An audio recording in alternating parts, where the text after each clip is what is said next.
In the quiet village of Ndebele, where women always dance on their wedding nights, a young woman named Sasa danced gracefully around the fire, her laughter echoing through the night like the tinkling of 1,000 tiny bells. The villagers watched, their eyes filled with joy, as she moved to the rhythm of the ancient drums. Little did they know this celebration would soon be overshadowed by a tale that would spread across the continent like wildfire. Sasa had been the light of the village, her beauty and kindness a beacon to all. Her love story with Mthandi, a humble but wise farmer, was the stuff of legends. Their union was one of a pure love, and the whole community had come to celebrate their union. However, the shadows of fate had different plans. On the night of their wedding, a mysterious figure emerged from the darkness to disrupt the wedding. This was Siza, the billionaire brother of Mthandi, the groom. Returned from his wealthy life in the city with a heart full of envy and a mind bent on claiming what was not his. Caesar had built his fortune through shrewd business deals and ruthless ambition. He had seen the world, but the one thing that eluded him was true happiness. When he heard of Sasa, he became obsessed with the idea of making her his own.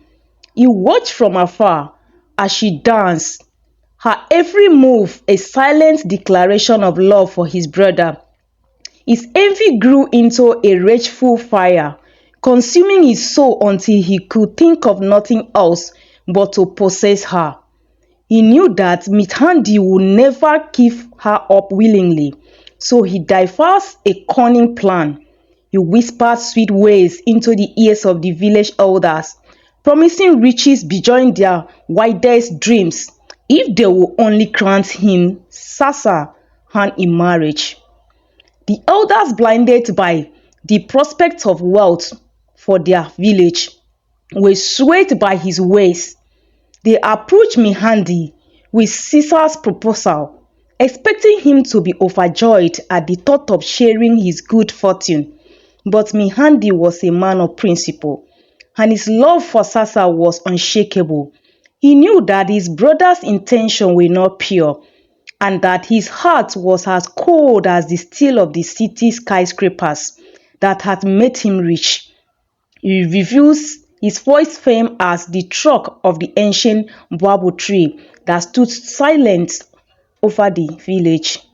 The news of the rejection reached Caesar's ears, and his anger grew to monstrous proportions in the dead of night. He and his men descended upon the village. Their actions swift and silent, they stole Sasa from her matrimonial hut. Her cries for help lost in the cacophony of the jungle. Mthandi awoke to an empty bed, his heart heavy with dread. He knew what had happened, for he had seen the glint of greed in his brother's eyes when he had last visited. The villagers gathered in the early dawn, their faces aged with shock and disbelief. Mthandi stood tall, his face clenched and eyes blazing with determination. He vowed to get his wife back, no matter the cost. The village rallied behind him, for they knew that Sasa was not just a woman, but a symbol of their collective hope and happiness. Together, they set out on a journey to the city to confront the man who had taken what was rightfully theirs. As they approached the towering skyline of the urban jungle, the villagers felt out of places. The sounds of cars and the bustle of the crowded streets were sticky different from the gentle whispers of the Ndebele's night. They had heard tales of the city's wickedness, and they now saw it with their own eyes. Yet, they pressed on, driven by a love that was stronger than the steel and the concrete that surrounded them. Mthandi had no plan, only the fire of injustice burning in his heart. As they wandered the unfamiliar streets, they stumbled upon a group of street performers, their vibrant colors and music a stark contrast to the grey concrete. One of them, an old woman with a knowing smile, took pity on the lost and determined group. She recognized the desperation in Mthandi's eyes and offered them shelter for the night.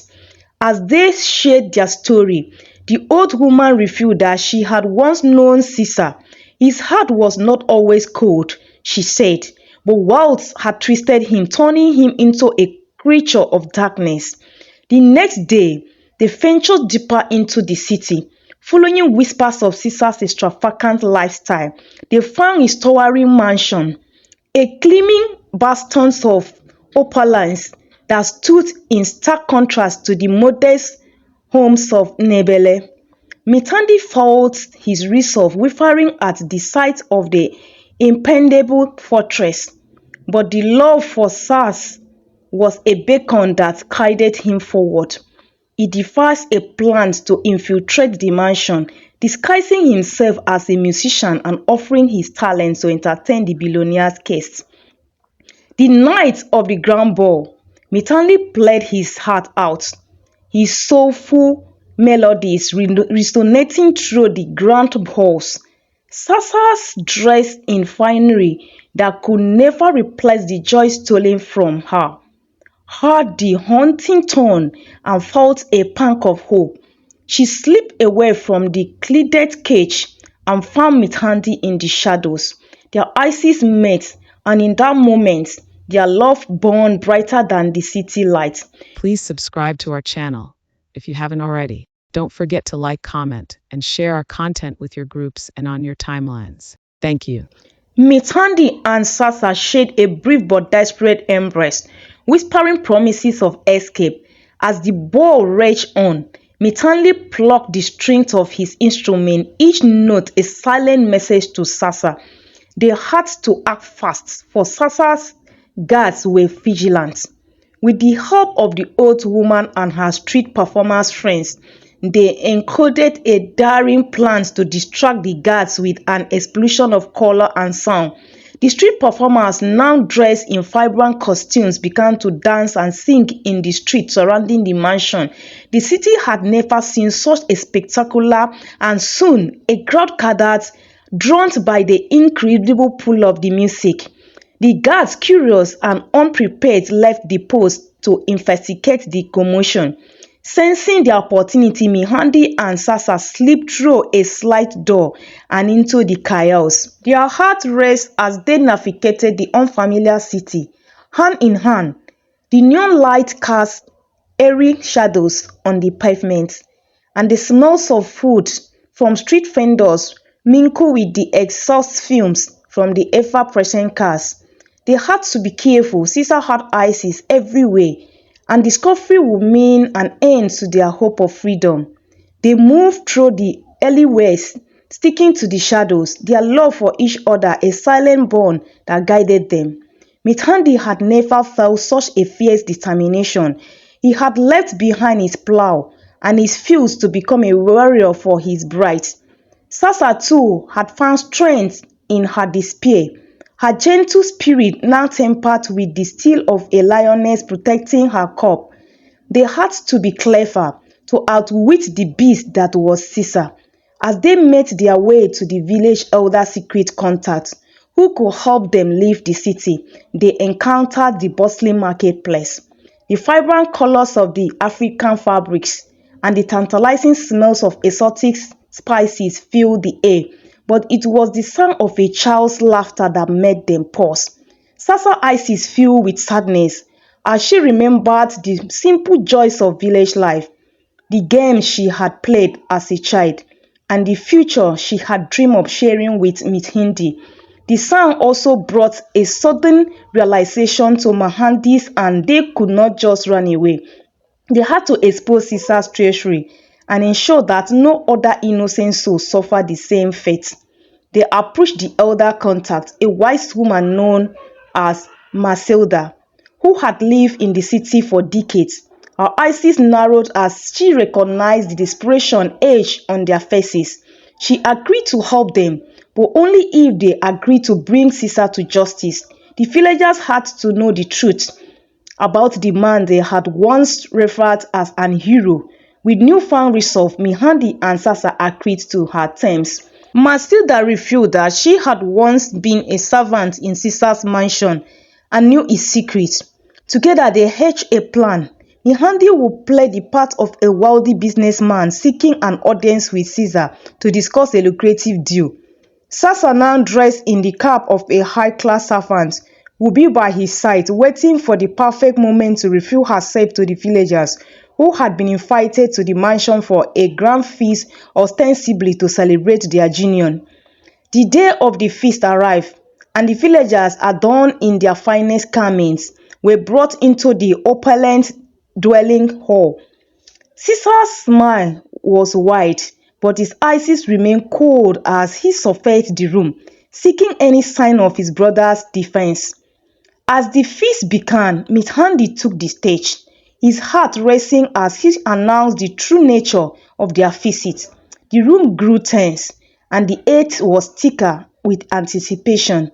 "Brothers and sisters of Ndebele," he began, his voice steady, "I stand before you today, not as a mere farmer, but as a man wronged by one who should have been my king. My brother, Siza, has taken what is most precious to me, my beloved wife, Sasa." The villagers gasped in unison, their eyes flicking from Caesar to Mthandi, whose smile had turned to a smart. Sasa, hidden behind a velvet curtain, felt her heart race as she heard the accusation. The room grew still as Mthandi recounted the events of the stolen night, his words painting a vivid picture of Sasa's deceit.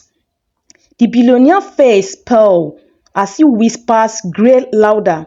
The villagers' eyes now filled with anger and betrayal. Mthandi reached into his robes and pulled out a small, intricately carved wooden box, a family heritage passed down from his ancestors. He opened it, revealing a handful of sacred seeds. "This," he announced, "are the seed of truth. They shall grow in the heart of those who speak it, and wither in the soul of those who hide it." He tossed the seed into the air, and as they fell, they transformed into a sweep of golden light that surrounded Caesar. The light grew brighter, revealing the truth of his actions. The villagers watched, their expression a mix of horror and disbelief, as Caesar's illusion of charm and generosity crumbled away, exposing the monsters beneath. His guilt was written in the very fabric of the air, and even the most loyal of his supporters could no longer deny the evidence before them. Caesar's guards, now realizing the gravity of their master's actions, stepped back, their allegiance quivering. Mthandi's voice grew stronger, the drumbeat of his words resonating in the heart of all who heard him. "We come not for vengeance, but for justice. Sasa is the heart of Ndebele, and she must be restored to her rightful place." With that, Sasa stepped from behind the curtain, her eyes meeting Mthandi's in a silent promise. The villagers erupted into cheers and rooms shaking with their collective outrage. Caesar, desperate and concerned, attempted to flee, but the golden light of truth had bound him to the spot. The villagers closed in, their fury a palpable force, yet it was Sasa who stepped forward, her eyes filled with a sorrow that cut deeper than any blade. "I do not wish for you to live," she said, her voice clear and steady, "but you must return what you have taken. The love between Mthandi and I cannot be bought or stolen. It belongs to us and to the village that bore us." Her words resonated, and Caesar felt the weight of his greed passing down on him. He knew he had to atone to set things right. He fell to his knees, the light of the seas dimming around him. "Take back your village," he said, his voice cracking with the first genuine ambition and emotion he had felt in years. "Take back your joy, but let me keep my sister." Mthandi's gaze was unwavering. "Your words will not save you from the consequences of your actions," Sasa is not a possession to be battered with. She is a free spirit, and she chooses her own destiny. The villagers murmured in agreement, their eyes fixed on the couple they had come to support.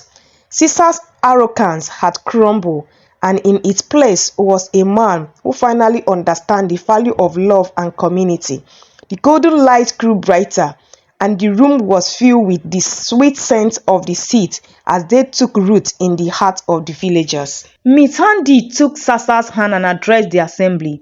We do not seek to punish Sisa, for anger and hatred only breed more of the same. Instead, we ask that he be cast out from our lands, never to return to Ndebele again. The elders nodded solemnly, and the villagers voiced their approval. With a heavy heart, Caesar agreed to their terms.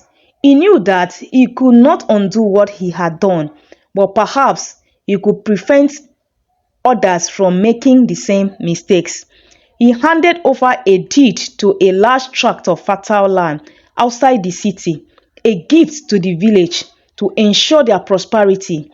Let this be my pronounce, he said, his voice low and filled with regret. The villagers watched in awe as the golden light grew from Sasa's hand, enveloping Caesar. It lifted him from the ground, carrying him high above the city before dissipating into the night sky. The billionaire's cries of despair echoed through the streets, a stark reminder of the price of greed. The feast turned into a celebration of justice and the power of love. The villagers embraced Sasa and Mthandi, their cheers a testament to the strength of the couple's bond. They returned to Ndebele, their hearts full of hope and gratitude. The land Caesar had given them grew lush and fertile, bringing abundance to the village. In the years that followed, Caesar roamed the world, seeking redemption for his past. His wealth had brought him no happiness, and he had learned the harsh lesson that true riches lay in the connection of the heart. Meanwhile, Mthandi and Sasa built a life together, their love a beacon that shone through the trials and tribulations of time. The land outside the city flourished under the care of Ndebele's people. It became a symbol of their resilience, a place where crops grew tall and children played freely. The village grew, and the city's influence slowly crept closer, but the villagers held firm to their traditions, their hearts forever tied to the earth and each other. Mthandi and Sasa had several children, each one a testament to their enduring love.